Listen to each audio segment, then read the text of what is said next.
Hi. So எல்லோரும் எப்படி இருக்கீங்க? எல்லோரும் படிச்சுக்கிட்டு இருக்கீங்களா? ஸோ இன்றைக்கி வந்து பார்த்திங்கன்னா என்னோடய மார்னிங் டு ஆஃப்டர்நூன் ரொட்டீன் தான் வந்து பார்க்க போகிறீங்க. இன்றைக்கி கொஞ்சம் ஹெவியான ஒர்க் தான். நீங்களே பார்த்துருப்பீங்க கிச்சன் எவ்வளோ மோசமாக இருக்குது அப்படின்ட்டு. சரின்ட்டு எங்கள் ஹஸ்பண்டுக்கு வந்து ஒரு பால் ஒரு டம்ளர் கொடுத்துட்டு நம்ம வந்து சாத்துக்குடி ஜூஸ் போட்டுடலான்னு தான் அதை வச்சுருந்தேன். ஸோ ஜாமான்லாம் நிறையா இருந்துச்சு. ஸோ அதை தான் வந்து விளக்கிக்கிட்டு இருந்தேன். ஆக்சுவலாக எல்லாத்தையும் க்ளீன் பண்ணிடலான்னு நினச்சேன். பட் ஆனால் கிச்சனை மட்டும் க்ளீன் பண்ணவே எனக்கு ஆஃப்டர்நூன் வரைக்கும் ஆயிடுச்சு. அப்புறம் சமைக்க வேண்டியது வேறு இருந்துச்சு ஆஃப்டர்நூனுக்கு. ஸோ இதுக்கே வந்து ஆஃப்டர்நூன் போயிடுச்சு.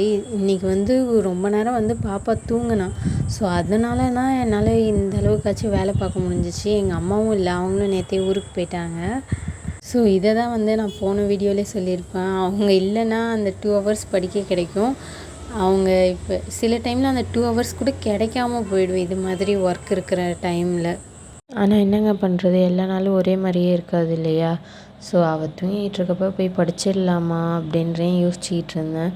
பட்டு அப்புறம் அவள் ஏஞ்சிட்டாங்கன்னா சுத்தமாக அப்புறம் சமைக்க முடியாமல் போயிடும். அப்புறம் அதுக்கு லேட் ஆகிடுச்சின்னா என்ன பண்ணுறது அப்படின்னு சொல்லிட்டு தான் ஸோ அவள் தூங்கிக்கிட்டு இருக்கிறப்பே சமைக்க ஆரம்பிச்சிட்டேன். ஆக்சுவலாக அவளை வந்து தூக்கியே வச்சுருக்கணுன்னு வேறு சொல்கிறா. தூக்கி வச்சுக்கிட்டு சமைச்சா குக்கர் கைப்பிடியை பிடிச்சி இழுக்க போகிறா, நம்ம தோசைக்கல்லோட கைப்பிடியை பிடிச்சி இழுக்க போகிறா. ஸோ அதனால் பயந்துக்கிட்டே அவள் தூங்குறப்பே சமைச்சு முடிச்சிடலான்னு தான் க்ளீன் பண்ணிட்டு சமைக்கிற வேலையை பார்த்தேன். இதுக்கே நான் கொஞ்சம் ஸ்லோவாக தான் பாத்திரமே விளக்குனேன். எங்கே அவள் ஏஞ்சிட போகிறாளோ, ஏஞ்சிட்டா அப்புறம் எந்த வேலையும் செய்ய முடியாமல் போயிடுன்ட்டு நடுவில் கொஞ்சம் கொஞ்சம் ஏஞ்சா. அப்போ வந்து போய் ஃபீட் பண்ணிவிட்டு அப்புறம் திரும்ப தூங்க வச்சுட்டேன். இப்போ தான் கிச்சனே க்ளீன் ஆகிருக்கு. ஸோ இதுக்கப்புறம் சமைக்கணும். ஸோ சமைச்சாச்சு. சாப்பாடு, சாம்பார், ஸோ மீல் மேக்கர் வந்து பொரியலாட்டம் செஞ்சுருந்தேன். ஆக்சுவலாக நேற்றே நான் ஒரு வீடியோ போட்டிருந்துருப்பேன். எம்ஹெச்சி வந்து ரிசல்ட் வந்துருச்சுன்ட்டு, அது டைப்பிஸ்ட்டுக்கானது.